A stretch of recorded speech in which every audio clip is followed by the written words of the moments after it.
Halo, selamat datang. Kita kan sering banget ya pakai berbagai macam produk setiap hari, tapi pernah nggak sih kepikiran ada cerita apa di baliknya? Nah, hari ini kita bakal bedah tuntas sebuah jalur karir yang super unik, yang posisinya tuh pas banget di tengah-tengah antara kepentingan masyarakat, perusahaan raksasa, dan kelestarian lingkungan kita. Pertanyaan ini, jujur aja, adalah inti dari sistem global yang luar biasa rumit. Dan untuk bisa memahaminya, kita akan telusuri perjalanan karir seseorang selama 25 tahun. Seorang ahli yang benar-benar bekerja di garis depan. Widianto Mutakien. Oke, kita langsung mulai aja ya. Ini dia peta perjalanan kita.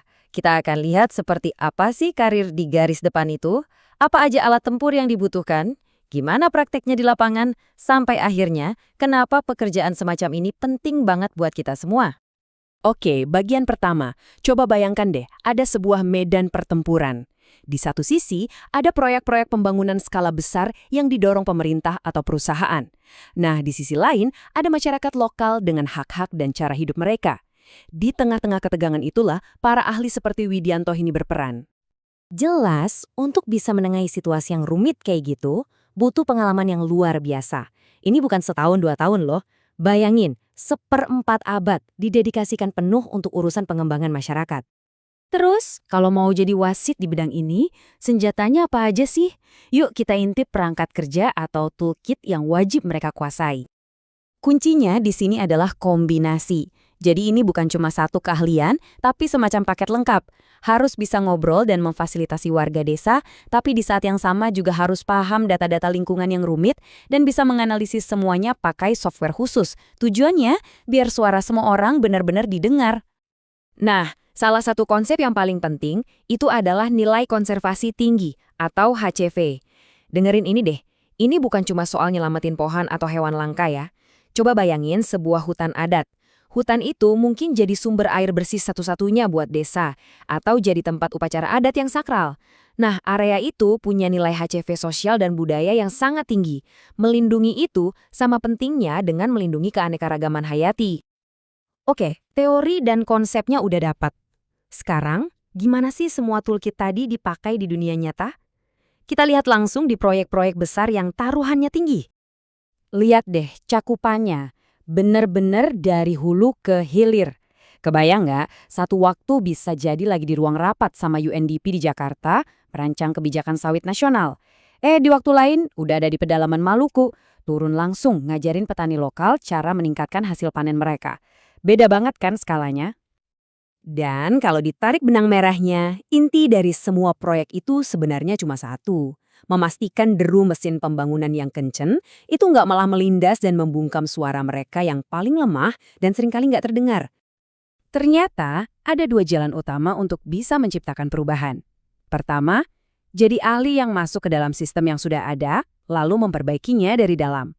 Kedua, keluar dari sistem dan membangun solusi yang benar-benar baru dari nol, seperti mendirikan organisasi lingkungan sendiri.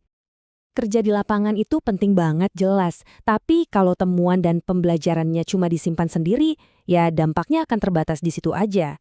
Nah, disinilah peran penelitian dan publikasi jadi sangat krusial untuk menyebarkan ilmunya lebih luas. Kalau kita lihat jejak publikasinya selama lebih dari 10 tahun, kelihatan banget evolusinya. Dimulai dari isu kemanusiaan yang mendesak seperti rekonstruksi Aceh pasca tsunami, lalu fokusnya perlahan-lahan bergeser untuk mengupas masalah yang lebih dalam dan struktural. Contohnya ya soal hak-hak buruh di perkebunan sawit. Nah, publikasi yang satu ini langsung menyorot salah satu isu paling sensitif dalam rantai pasok global. Ini tentang sisi manusia, orang-orang di balik produksi komoditas yang mungkin kita pakai setiap hari. Kalimat ini menurut saya benar-benar merangkum semuanya. Bahwa setiap produk yang sampai ke tangan kita itu punya cerita. Cerita tentang tanah, tentang kerja keras, dan tentang penghidupan. Dan tugas kita bersama adalah memastikan cerita itu adalah cerita yang adil. Jadi setelah kita lihat semua keahliannya, proyek-proyeknya, dan juga publikasinya, pertanyaannya sekarang adalah, so what? Apa sih pelajaran terbesar yang bisa kita petik dari semua ini? Sederhananya gini, peran ini tuh intinya adalah sebagai jembatan. Keahlian yang ada dipakai untuk menerjemahkan. Menerjemahkan apa? Menerjemahkan suara, keluhan, harapan, dan data dari masyarakat menjadi bahasa yang bisa dimengerti dan ditindaklanjuti oleh pemerintah atau perusahaan dalam bentuk kebijakan nyata. Makanya, ini tuh lebih dari sekedar sebuah profesi. Ini adalah sebuah kerangka kerja, sebuah blueprint, sebuah model praktis yang sebetulnya bisa kita tiru untuk menjawab beberapa tantangan global paling mendesak yang kita hadapi sekarang. Nah, sebagai penutup, kami ingin meninggalkan Anda dengan satu pertanyaan untuk direnungkan. Kalau satu orang ahli saja bisa menciptakan dampak sebesar ini, bisa membantu membentuk ulang rantai pasok, memberdayakan masyarakat, coba bayangkan, apa yang akan terjadi kalau keahlian semacam ini menjadi standar wajib di setiap proyek pembangunan? Terima kasih sudah menyimak.